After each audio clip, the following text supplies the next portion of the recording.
anataka jambo la aina gani? Pastor, inasemaje mstari wa kufuata 11? 11. Nikakupamba kwa mapambo pia. Nikakupamba kwa mapambo pia. Nikatia vikuku mikononi mwako. Nikatia vikuku mikononi mwako. Na mkufu shingoni mwako. Na mkufu shingoni mwako. 12. Nikatia hazama puani mwako. Nikatia hazama puani mwako. Na pete masikioni mwako. Na pete masikioni mwako. Na taji nzuri juu ya kichwa chako. Na taji nzuri juu ya kichwa chako. 13. Hivyo ulipambwa kwa dhahabu na fedha. Hivyo ulipambwa kwa dhahabu na fedha. Na mavazi yako yalikuwa ya kitani safi. Na mavazi yako yalikuwa kitani safi. Na hariri na kazi ya taraza ulikula unga mzuri.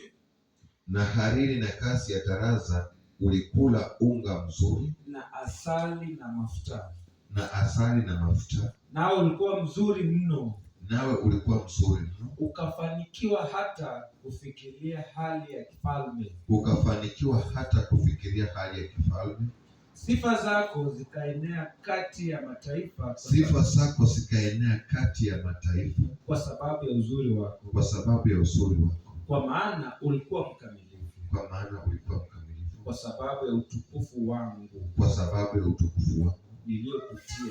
Niliyokutia. Asema Bwana Mungu. Asema Bwana Mungu. Bwana asifiwe. Unaona uko upande wa Mungu. Yaani ili vitu kumba hata mjuani. 11 imesema nini na 12? Hizi vitu sisi tunafikirianga pete ni ya kitole, kumbe pete ni ya masikio. Bwana asifiwe. Tunasemanga necklace ni ya shingo, kumbe inaitwa mkufu. Bwana asifiwe. Tunafikirianga nini ingine ya masikio ati nini kipuli. Bwana asifiwe. Nyuma inaitwanga atitat. Kama inaitwaje? Earring ya masikio. Hiyo ingine ya mapomu inaitwaje? Kipuli. Umerudi kwa Biblia. Bwana asifiwe. Kwa hivyo kuna mtu kupambwa. Haleluya. Na huyu mtu hawezi pambwa akiwa nje ya Yesu. Bwana asifiwe. Huyu mtu hawezi pambwa akiwa kule nje. Huyu mtu naye msoma kwanza alikuwa mtu astahili, alikuwa amewachwa, kitovu akikatwa, amekuja akakatwa, akaoshwa kwa maji, akatiwa chumvi. Bwana asifiwe. Akawa amekuwa hapo uchi. Bwana asifiwe. Wamefunika kila kitu. Haleluya. Baada ya kumfunika sasa amefika hapa. Yaani heshima yake na mambo yake amekubalika sasa mataifa. Bwana asifiwe. Na natangaza kwa usiku wa leo, wewe naanza kukubalika penye unaishi katika jina la Yesu. Anza kuonekana sasa kwa watu wako. Anza kuonekana kwa kijiji unachotoka. Wenye waliona ya kwamba wewe ni kanyakio, sasa waanze kukutamani katika jina la Yesu. Haleluya. Kuna vitu lazima uelewe ya kwamba hata ufanye namna gani, Mungu akiwa upande wako ndio utashinda. Mungu akiwa upande wako kuna matumaini. Mungu akiwa upande wako kuna kukombolewa. Mungu akiwa upande wako kuna kuvishwa pete. Haleluya. Na ndio leo kuna kuvishwa pete. Unajua baada ya Yusufu kuuzwa kupatikana alivishwa pete. Bwana asifiwe. Mwana mpotefu aliporudi alivalishwa pete. Bwana asifiwe. Wewe kwa hivi vitu mbili umepatikana kwa gani?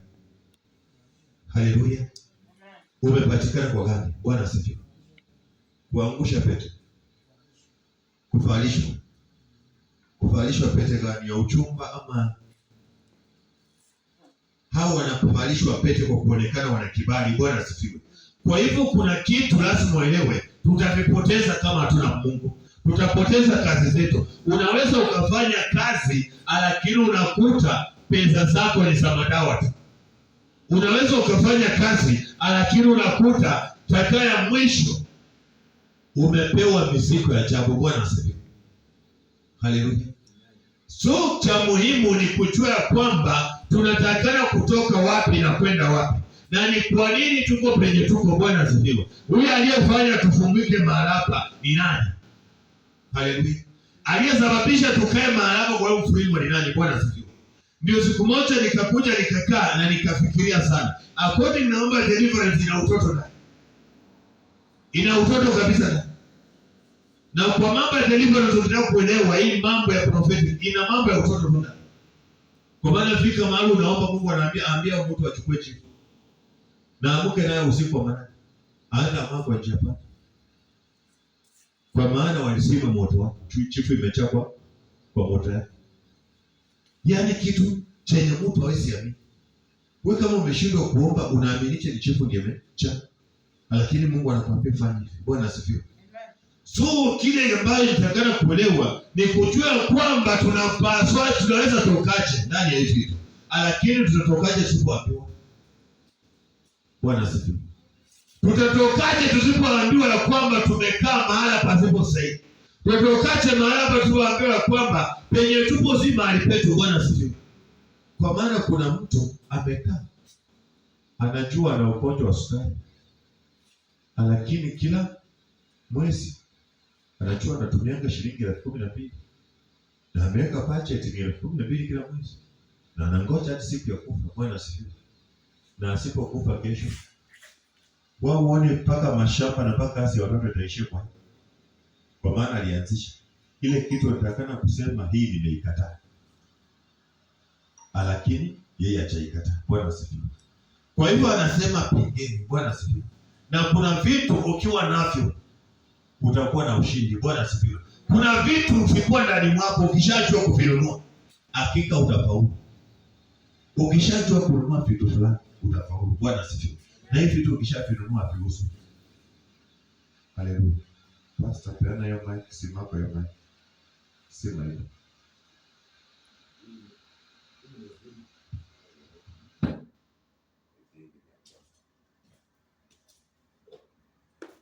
Amen. Bwana asifiwe.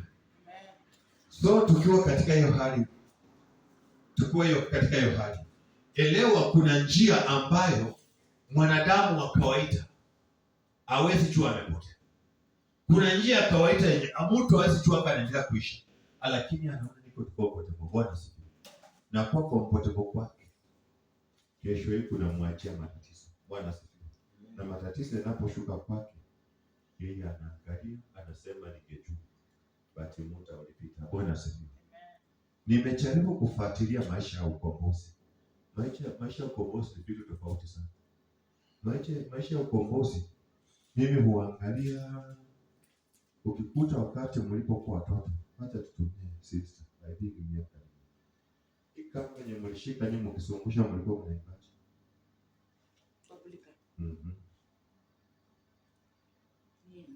Endelea, nataka tuende kasi. Ni mahubiri tunafanya.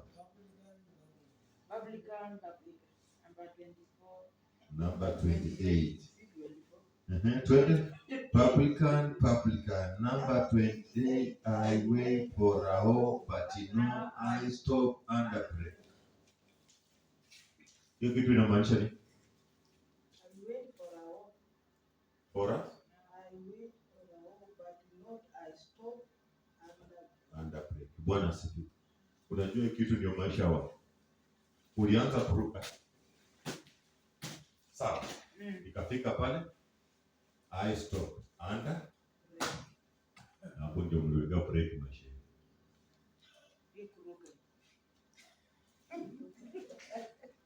Under.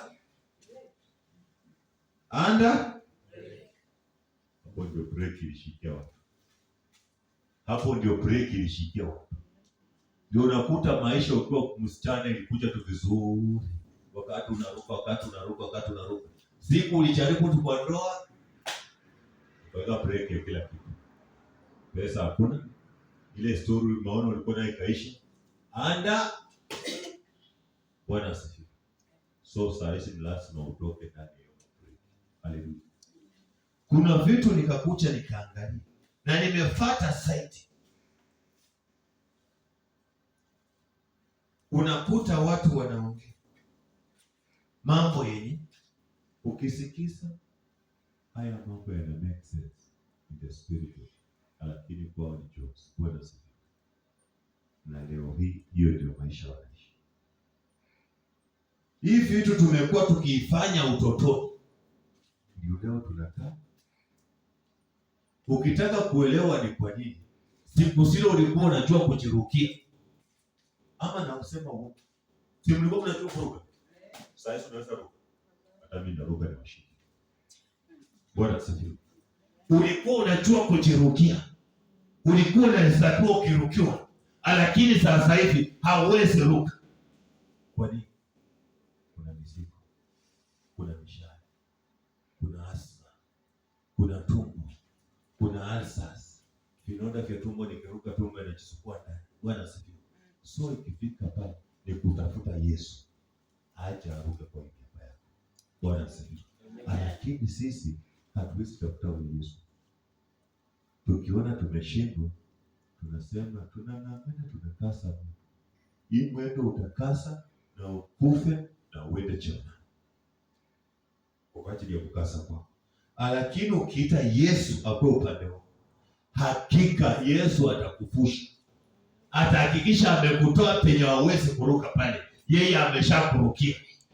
Ndio maana alikuja kufa msalabani ili mimi na wewe tuweze kurukiwa. Bwana asifiwe. Yeye ambaye hatuwezi, kwa jina lake anawezekana. Yeye ambaye wewe unajua kwamba haiwezekani kwako, yeye kwake inawezekana. Bwana asifiwe. Na ndio nimewapa tu siku ya kwamba kwa jina lake utasema hata kwa lugha mpya. Bwana asifiwe. Lakini mimi nimekuja nikaangalia, ukuta mwingine anasema kwa lugha mpya amechaliwa, mwingine ana hiyo neema na kusema wanachofanya tu. Bwana asifiwe. Anapoongea wanachofanya tu, na huyu naye mwenye anaomba kwa anaomba Mungu amshushia lugha mpya, yeye naye anakaa shirika, wanasema anachofanya basi hata siende kuomba. Bwana asifiwe. Na hiyo ndio shetani anatawala. Haleluya. Bwana asifiwe.